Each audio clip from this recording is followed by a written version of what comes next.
welcome you to our next session on coloniality and other hierarchies that will focus on two leading questions, namely, how do postcoloniality and decoloniality contribute to the understanding of hierarchies? And secondly, what kind of hierarchies are we actually addressing? My name is Sophie. I recently started as a PhD candidate in the Postcolonial Hierarchies Network in Marburg, and I'm going to be moderating the session today. I'm very much looking forward to today's inputs and discussion, and I'm very excited to welcome Manuela Boatcă, Layla D and Amya Agarwal. So you already know the rules. We're first going to hear the three inputs connected to the session's topic, and then we're going to have time for an in-depth discussion. Before Manuela starts out with her first input, I would like to shortly introduce her, even though most of you probably already know her. Manuela is also a member of the Postcolonial Hierarchies Network, and she is a professor of Sociology with a focus on social structure and globalization here at the University of Freiburg, where she directs the Global Studies program. She was a visiting professor at IUPERJ in Rio de Janeiro and a professor for the Sociology of Global Inequalities at the Freie Universität Berlin. She works on world system analysis, post-colonial and decolonial perspectives, gender in modernity and coloniality, racialization and the geopolitics of knowledge in Eastern Europe, Latin America and the Caribbean. Today she's going to be talking about the importance of historicizing hierarchies and taking a global perspective. Manuela, the floor is yours. Thank you so much, Sophie, and thank you everyone for being here. Summarizing that already saved some of my very short 5 minutes, so I'm just going to try to make a couple of points very briefly, thinking about what coloniality teaches us about other hierarchies, but also about how they relate to the field of peace and conflict studies. And that has to do a little bit with the fact that the critique of how disciplines have been constructed is part of the hierarchy that we're talking about. So personally, I'm not invested in the discipline of peace and conflict studies, also because I don't teach it, but that doesn't mean that there's no possibility to contribute to a dialogue.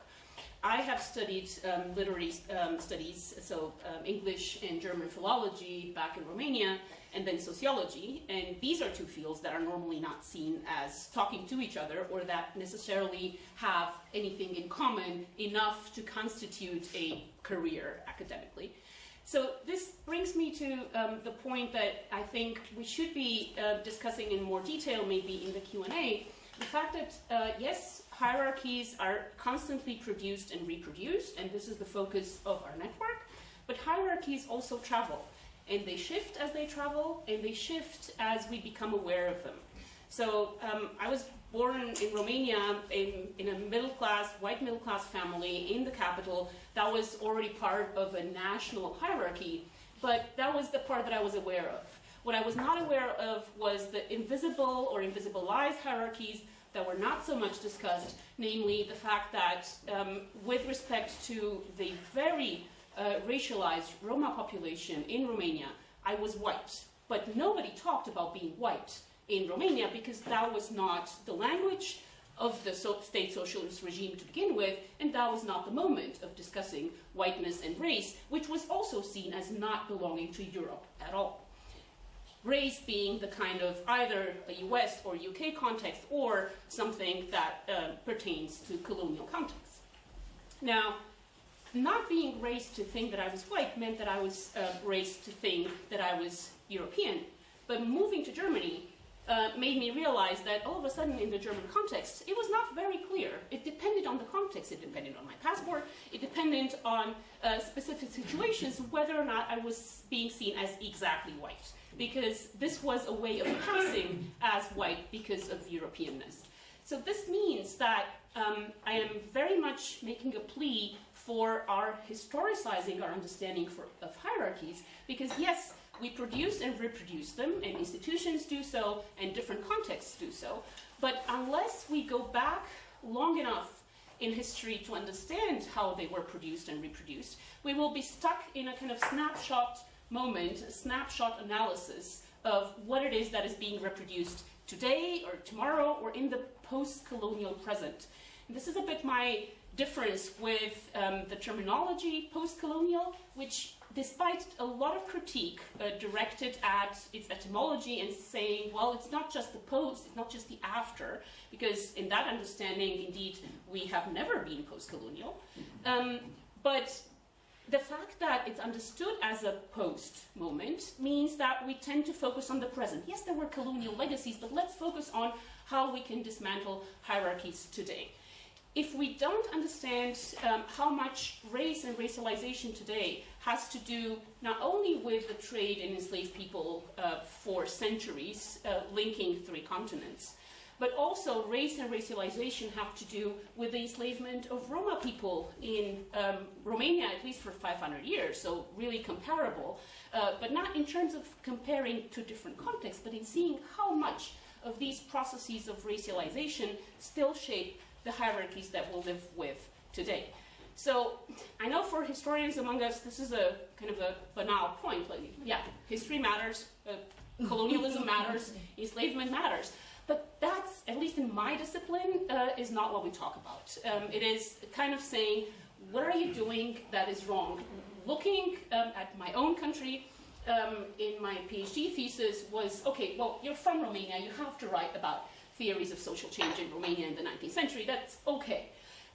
When I then moved to talk about Latin America and the Caribbean, it was like, okay, so what haven't you understood about what it is that sociology does? Sociology studies modern societies. When are you going to start actually working on modern societies? And I think that is part of more hierarchies than just kind of the reproduction and production of hierarchies of race and of global inequalities more generally. It has to do with how we produce knowledge, both about our own understanding, our own place in the world, and what it is that we emphasize. And I know I'm running out of time, so I'm going to stop here. You're actually perfectly within the 5 minutes. Okay. So point on. Thank you so much for your interesting input. After a short introduction, I would next like to hand over the word to Layla.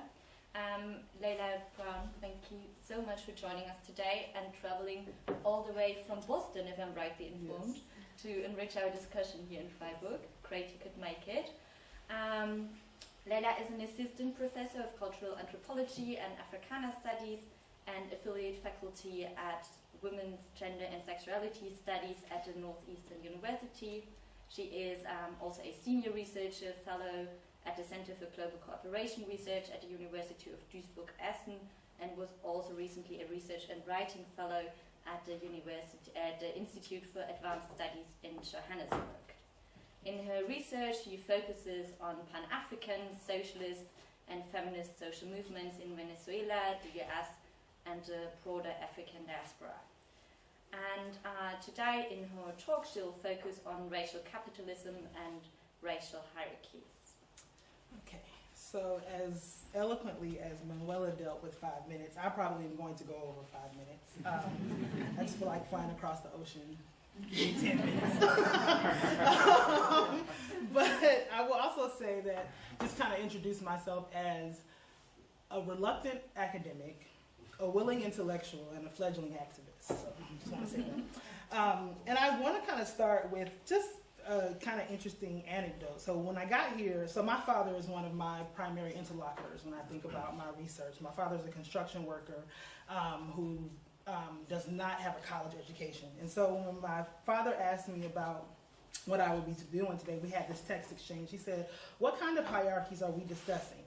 And so he's talking about me, not the whole thing. So I said racial hierarchies primarily. He said, post-colonial, asserting that colonialism has ended, and decolonial, asserting that it has not ended, and thus speaks to the hierarchies that must be dismantled for it, colonialism, to be ended, as in postmodern, post-racial, post-colonial.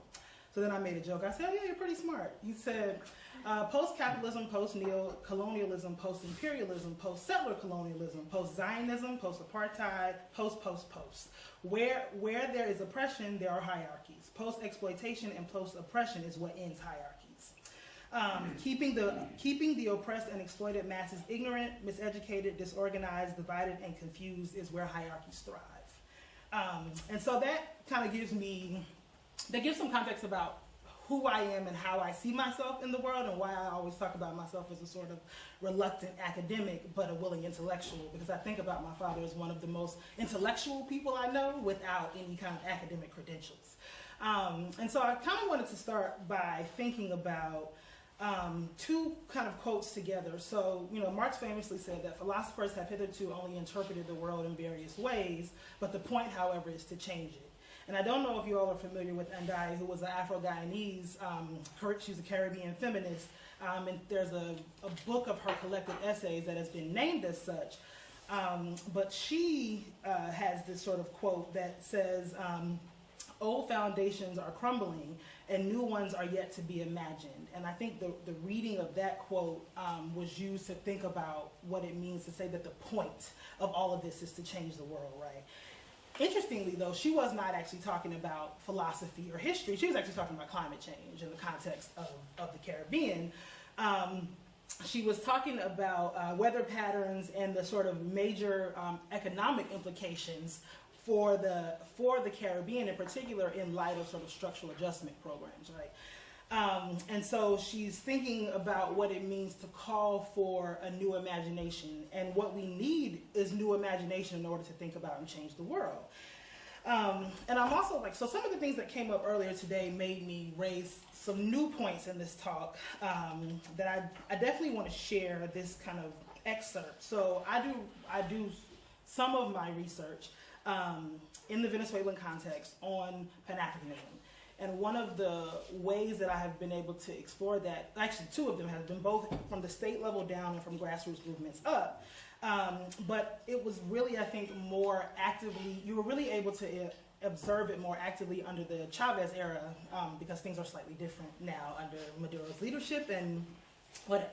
So in the year that Chavez passed, there was a South-South summit. And one of the things under the Bolivarian Revolution that they were really adamant about trying to do is create avenues whereby the people in the global South were working with each other to think about solutions to their own problems.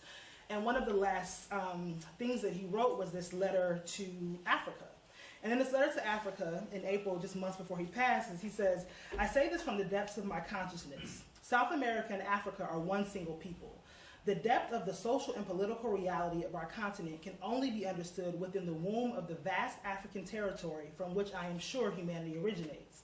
And from Africa originates the components and codes that make up the cultural, musical, religious syncretism of our America, creating a unity between our peoples that is not only racial but spiritual. Similarly, the empires of the past, guilty of kidnapping and murdering millions of daughters and sons of Africa as a means of feeding an exploitative slave system in their colonies, implanted the seeds of African warrior blood and fighting spirit in our America, which produced the burning desire for freedom.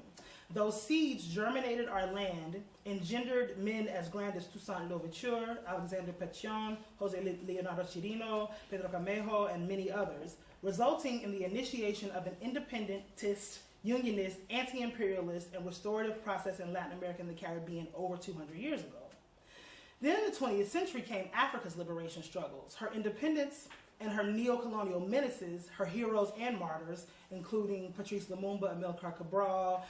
He doesn't name these others, but I would name Kwame Nkrumah, Sékou Touré among them. Those that conquered us in the past, blinded by their hunger for power, did not realize that the barbaric colonialism they imposed on us would become the catalyst of our first independences. Thus, while Latin America and the Caribbean share a history of oppression and slavery, today more than ever, we are the children of our liberators and their heroic deeds. We can and must say with conviction and resolve that this unites us in the present in a vital struggle for the freedom and definitive independence of our nations. I won't tire of repeating that we are one people. We are obliged to find one another, going beyond formality and discourse in the same feeling of our unity.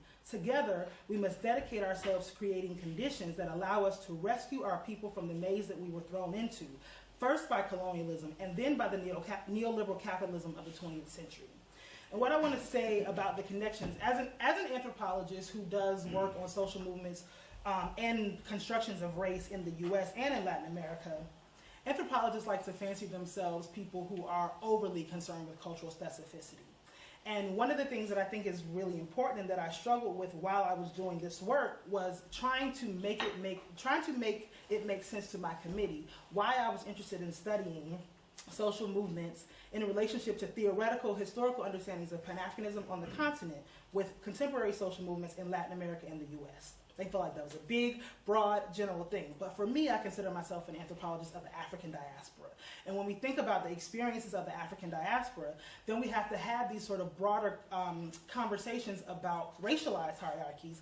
But in particular, I think more than just disrupting and or deconstructing notions of racialized hierarchies, we also have to think about the sort of economic structures that have created and produced those hierarchies. And for me, that is racial capitalism, right? And so one of the hierarchies that we have to really think about as we think about race, and not just race by itself, is the sort of predominant hierarchy that comes out of the US that through the sort of warmongering of the US shares not only racial logics, but economic capitalist logics. And so then I think one of the things that we have to really think about and put forth as we talk about what we are doing as a network is to really imagine what types of things we might put in place. And for me, that means imagining what types of alternative forms of economic systems really lend themselves to a fully human experience. And I think the research bears out that capitalism does not do that, right? And I also think, I want to kind of end by thinking about some of the things. So I just returned to the classroom for the first time in the last 2.5 years. And I'm doing something new this year for myself. It's not new, but for myself, where I am no longer grading my students. I have offered them what I call labor contracts. And so I've essentially, we have co-agreed upon the terms of the amount of labor that they should put into the class in order to have a baseline performance. And we have a conversation about what it means to think about non-coercive forms of learning. But one of the things that I also am really interested to see how it turns out differently is in my former classes, I allow my students to come up with their own final project. So like this semester I'm teaching gender, social justice, and transnational activism, and I'm teaching a course on Introduction to Africana Studies. Rather than assigning a paper or a specific final product, I ask my students to come up with a project that they think best demonstrates what they've learned in the class and how they will employ that. And for the most part, they are completely baffled by what to do with this because people are not giving them instructions. But both through the means of the labor contracts and through the means of letting them come up with their own projects, I think it's one of the ways that we model a practice of sort of dismantling these sort of hierarchies, and I also find particularly racialized hierarchies that allow our students to think about what are we learning, what types of questions do we want to ask, and what types of solutions do we want to pose in the world.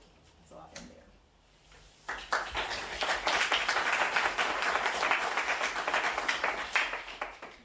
Thank you so much for sharing your exciting thoughts. I'm very much looking forward to discussion.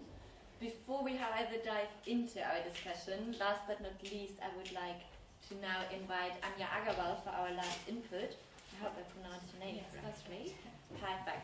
So Amya is a senior researcher here at the ABI in Freiburg and currently also a research partner in the project Sexual Violence Along the War and Peace Continuum.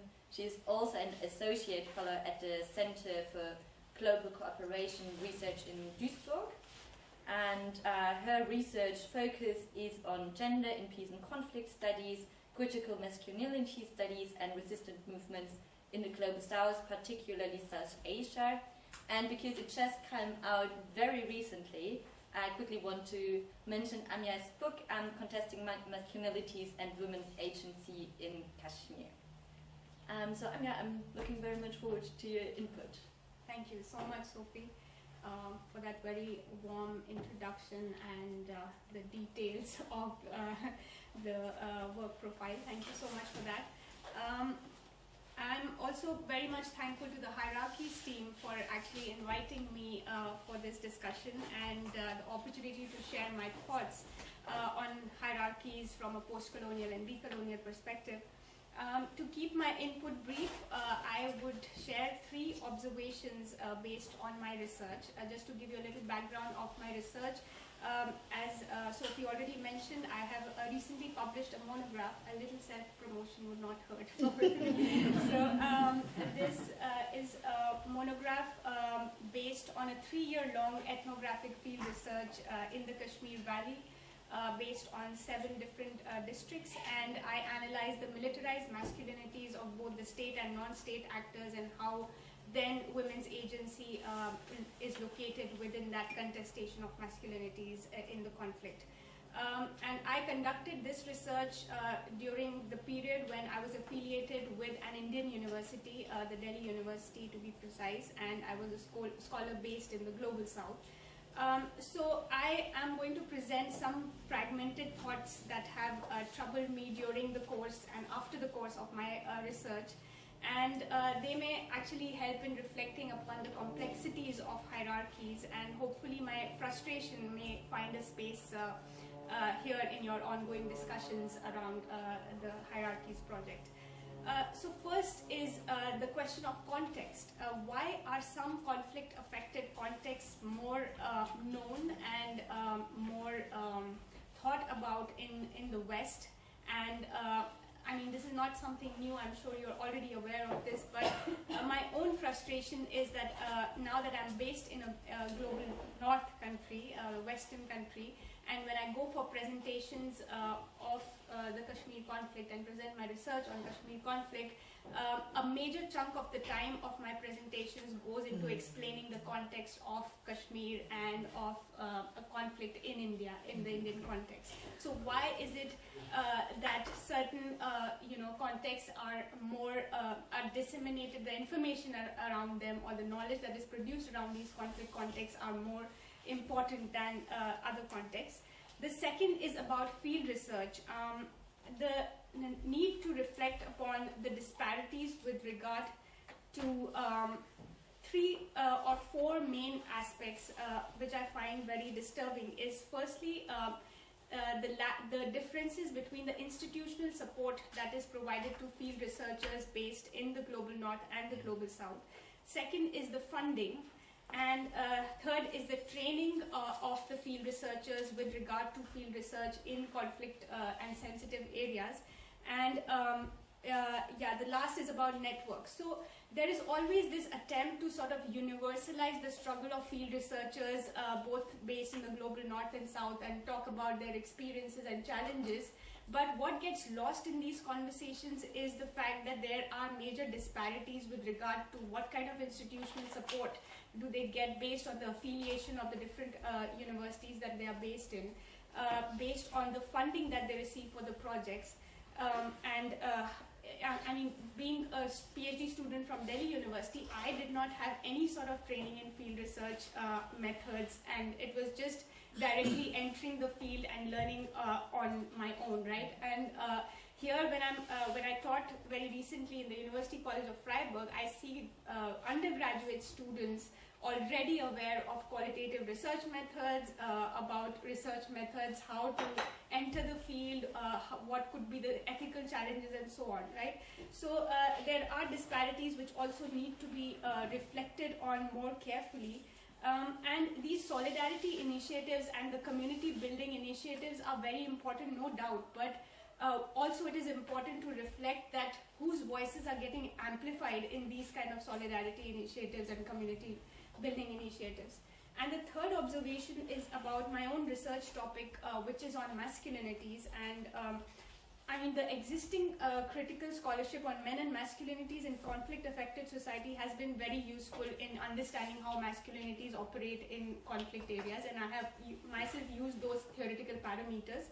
However, the theorization and conceptualization of these theories is predominantly written by Western scholars, but on case studies of the Global South regions, right? So I always have this dilemma, and I have been now exploring how far are these frameworks adequate enough in exploring the different dynamics, for instance, gender dynamics in conflict regions. And because whatever said and done, I think such theorizations will always come from a vantage point of privilege of the scholars who are studying the case studies of the Global South, right?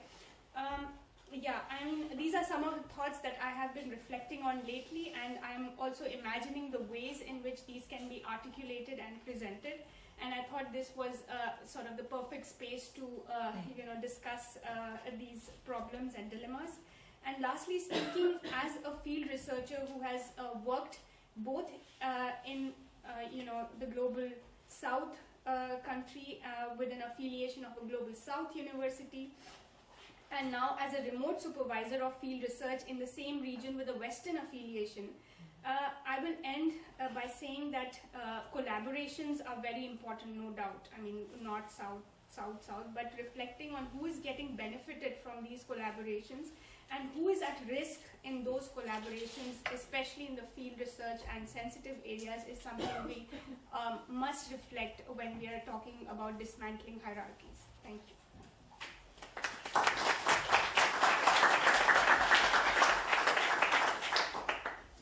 Amya, thank you so much for also raising this very important issue of hierarchies in field research and also in the politics of cooperation, actually.